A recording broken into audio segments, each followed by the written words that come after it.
Good morning. I think there's a lot of movement right now. People are moving, right? We see it here in Sweden. People are leaving the cities because of multiculturalism and crime, and they go to the country. And lots of Swedes are leaving the country too because of high taxes. I know that lots of people in Canada are leaving. That's what I understand. You know, I was watching this clip from Seattle, and there were hookers there, walking the streets, standing in the corners, lots of them.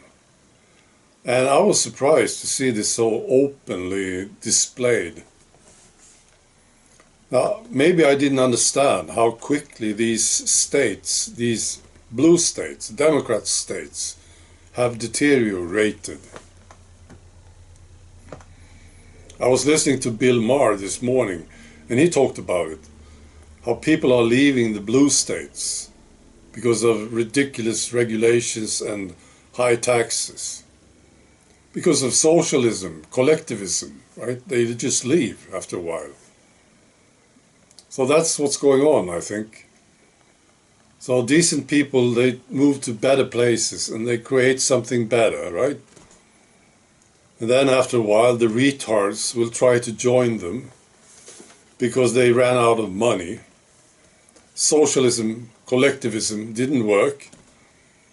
So they come to this new, better places. Then after a while, they ruin that too. And then the decent ones leave, move to another place. It's on a repeat sort of thing going on. Wow. All right, I want to read something to you. It's an article from a guy in Ireland, John McGuirk. Right. He's an Irish editor, media commentator and writer. And he talks about the COVID thing. And he says, when I think of COVID, I am ashamed of myself. I'll post a link to it.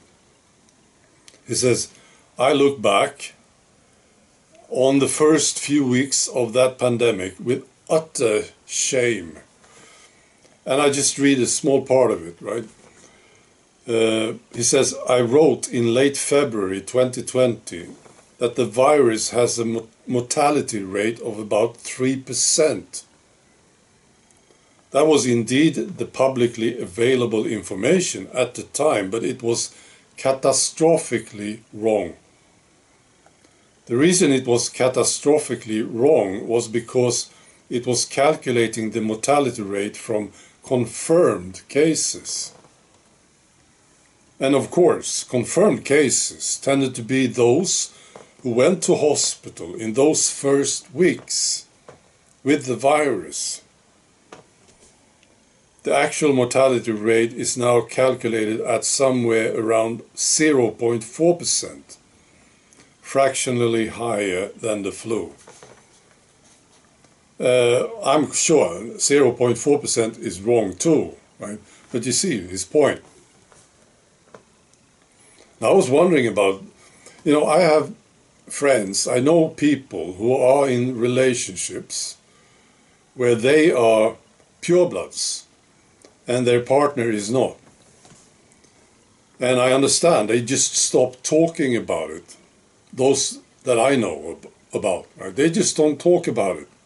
They don't talk about COVID, the vaccine or the lockdowns, because it's too sensitive or something. Now maybe we can do something about this. What do you think? Or maybe we are doing something. Because, I can't imagine being in a relationship where my partner is not a pureblood. I couldn't do it. Right? And, relationships are based on affection, right? And if you have totally different realities on something as important as this one, whether to be an obedient citizen or not, well, it's very tough on the relationship, don't you think? Well, I'm sure it is. And that's what I have seen.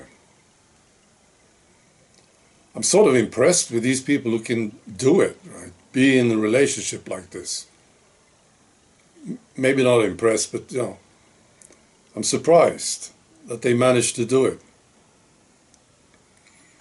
And of course the purebloods will not realize that they were wrong because they were right.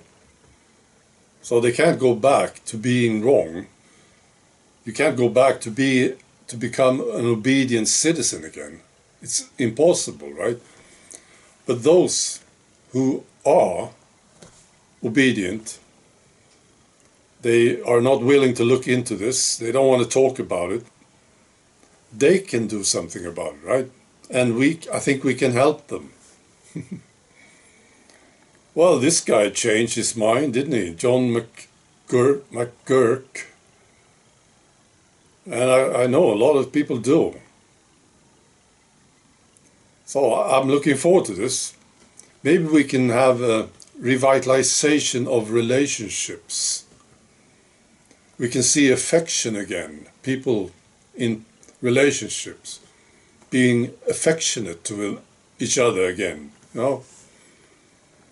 So you see, it's not just justice that we are fighting for. I don't think so. Not just justice. We are also fighting for love. All right. Be good.